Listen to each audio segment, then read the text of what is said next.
Salut les motards! Aujourd'hui, on plonge au cœur de la sécurité avec un test complet de l'airbag off-road Elite. Après 4000 km de piste et quelques chutes, je vous dis tout. Les plus, les moins, et si cet airbag vaut vraiment l'investissement. Avant de parler du produit, direction les ateliers Elite en France. Alors aujourd'hui, je suis au siège de Elite. Alors Elite, c'est qui? C'est une société française spécialisée dans les airbags. Alors airbag moto, équestre également et cycle. Alors je suis là pour venir voir la production, comment ça se passe dans leurs ateliers, le développement.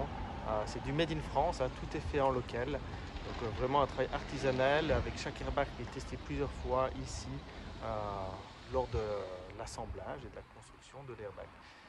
Alors je vais vous prendre à l'intérieur, on va voir un peu comment ça se passe. Ça fait plaisir de voir la fabrication locale et la passion des équipes. Le monde du rallye moto évolue. La sécurité aussi. L'airbag devient indispensable et personnellement, je suis à 100% pour. Alors cet airbag Elite Off-Road, ça donne quoi concrètement? La première version grand public sortie sur la base des prototypes et données collectées par les pilotes pro lors des Dakar 2020, 2021 et 2022 a été réalisée. La version que j'utilise est un modèle 2024 et je l'ai porté en off-road pendant environ 4000 km. Avec quelques chutes au compteur que je détaillerai plus tard. Si on regarde à côté protection de l'airbag, qu'est-ce qu'on voit? Elite a choisi d'intégrer des protections passives de qualité afin de renforcer au maximum la sécurité des pilotes.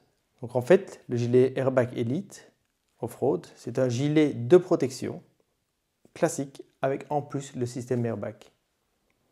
On bénéficie donc d'une bonne protection en cas de chute à basse vitesse si l'airbag ne se déclenche pas. Un point positif, ce sont les manches détachables et vendues séparément. Pour les parties airbag, l'accent a été mis sur la protection optimale avec un volume de protection de 14 litres, un gonflage ultra rapide en 80 millisecondes, une protection des parties vitales telles que cervicales, thorax, abdomen, dos et la colonne vertébrale.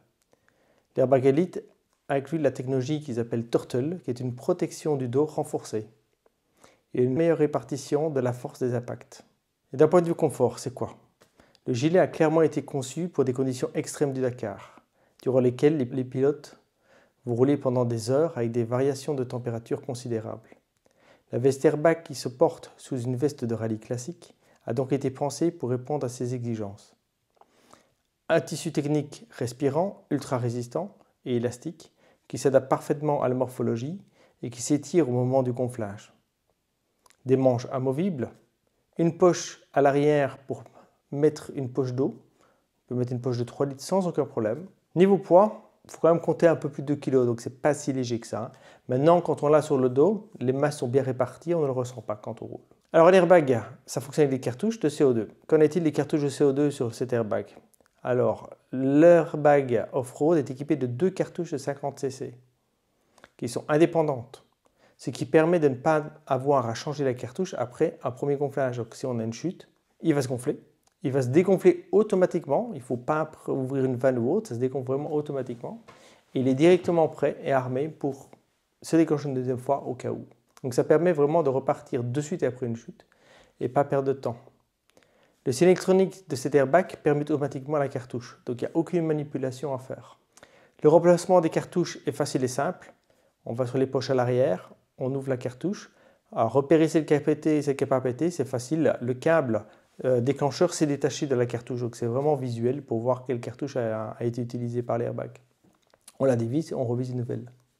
Alors au niveau des réglages, qu'est-ce qu'on a comme réglage sur cet airbag? Alors, il s'agit clairement d'un airbag destiné à l'off-road uniquement. En effet, cet airbag ne dispose que de deux modes, le mode rallye enduro ou le mode adventure. En mode adventure, l'airbag se déploiera plus rapidement. Cet airbag n'est pas connecté. Donc oubliez les mises à jour avec votre téléphone portable, oubliez de faire les réglages via une application de le smartphone. Et ici, il va falloir tout réaliser depuis un petit bouton qui se trouve en bas à droite sur l'avant. Ça peut paraître comme un avantage quand on est au milieu du désert, au milieu de nulle part. On a juste un bouton, on ne doit pas sortir le téléphone. Mais au quotidien, j'aurais préféré avoir le choix, qui est le bouton, mais également une application qui permettrait via le smartphone de paramétrer l'airbag. Et surtout de pouvoir faire des mises à jour de l'algorithme de déclenchement. Car en effet, sur cet airbag, si on veut faire une mise à jour de l'algorithme de déclenchement, il faut retourner chez un revendeur afin qu'il le connecte à un ordinateur avec un câble spécifique Elite pour faire la mise à jour. Quelle est l'autonomie de la batterie sur cet airbag? Alors l'autonomie, elle est très bonne, même une très grosse, très longue journée, il y a encore de la batterie après. Elite la donne pour 25 heures, je n'ai pas testé, parce que je recharge chaque soir, mais aucun souci pour faire des grosses sorties. Par contre, il y a un gros point négatif par rapport à ça. C'est que la batterie ne peut se recharger qu'avec un système USB lent. Donc on ne peut pas mettre des chargeurs rapides. Donc on peut aller jusqu'à 12 heures de recharge d'après le manuel de l'airbag. Le deuxième point négatif par rapport au système de recharge, c'est que c'est un câble de recharge qui est à l'arrière, dans la poche arrière gauche de l'airbag, qui peut glisser dans la doublure. Il n'est pas maintenu correctement dans la poche, donc des fois ça peut être compliqué s'il a glissé dans la doublure pour le récupérer. Mais l'autre point aussi, c'est que ce n'est pas un USB-C ou tout autre port classique. Ce qui est vraiment pas pratique pour ma part lors du Liriaret. J'ai perdu le chargeur de l'airbag. Du coup, j'ai dû faire appel à un autre pilote pour me prêter son câble parce qu'on ne peut pas prendre un câble USB classique.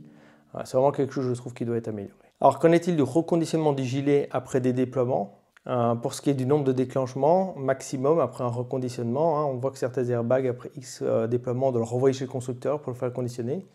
Et ici, Elite indique que leurs poches dans l'airbag peuvent supporter un nombre illimité de déclenchements, tant qu'elles sont en bon état. Donc, c'est à l'utilisateur à voir si les poches auraient été abîmées.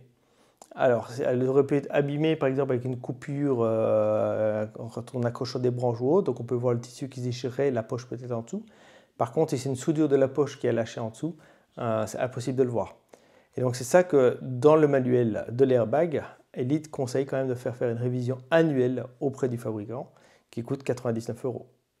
Au niveau du déclenchement, c'est uniquement électronique, c'est-à-dire qu'il n'y a pas de câble qui relie l'airbag à la moto. Donc c'est uniquement les capteurs qu'on porte dans l'airbag qui vont déterminer s'il y a un déclenchement ou pas. Pour ma part, sur les 4000 km de fraude que j'ai réalisé avec cet airbag, je n'ai pas eu de déclenchement intempestif lors de chutes à très basse vitesse. J'ai eu un seul déclenchement de l'airbag sur les 4000 km et clairement j'étais très content de porter parce que c'était une chute violente à vitesse élevée. Au moment même quand l'airbag s'est déployé, je ne m'en suis même pas rendu compte. C'est au moment où je me suis relevé que j'ai senti toute ma partie supérieure du corps qui était vraiment raide, maintenue par l'airbag. Ça prend 2 minutes pour que l'airbag perde son gonflage automatiquement. Donc c'est juste le temps de se relever, de se remettre un peu d'émotion quand il y a une grosse chute, vérifier la moto s'il y a eu des dommages sur la moto et puis repartir. Alors au niveau du nettoyage de l'airbag, ça c'est un point négatif parce que hélas on ne peut pas enlever toute l'électronique afin de pouvoir le laver à grande eau. Donc on est obligé de le laver uniquement avec un chiffon humide et doux, ce qui est vraiment pas pratique. Les manches, on peut les retirer, donc on peut les laver à machine à basse température. Alors, au niveau du tarif, c'est un gilet qui fonctionne sans abonnement, donc ça c'est aussi quelque chose qui est assez sympathique. Vous l'achetez une fois et puis il n'y a pas d'abonnement mensuel. Il y a d'autres marques qui fonctionnent avec un abonnement mensuel, un peu moins cher à l'achat, mais tous les mois il y a un coût. Il est livré avec 2 cartouches de CO2 et le gilet est à 1150 € avec les 2 cartouches. Après, au niveau du remplacement des cartouches, une cartouche coûte 59 €. Ce qui est quasi moitié prix par rapport à des concurrents, parce que les cartouches InEmotion ou Alpinestar, c'est 99 €. Donc là, c'est clair que le gilet Elite se place vraiment bien au niveau tarifaire, au niveau des cartouches qu'on doit utiliser. En résumé, l'airbag Elite Off-Road est un excellent produit pour son marché de niche. Il a des points améliorés, mais il reste un choix solide. Il est clairement destiné à un usage 100% off-road, ce qui l'exclut pour pas mal de motards qui vont faire de la route et du off-road et qui veulent un gilet qui est compatible avec les deux. S'ils améliorent la recharge, la gestion des modes avec une app, ainsi que la possibilité de pouvoir vraiment le laver, il serait parfait pour moi. J'espère que cette vidéo vous aura éclairé. N'hésitez pas à liker, commenter et vous abonner pour plus d'aventures off-road.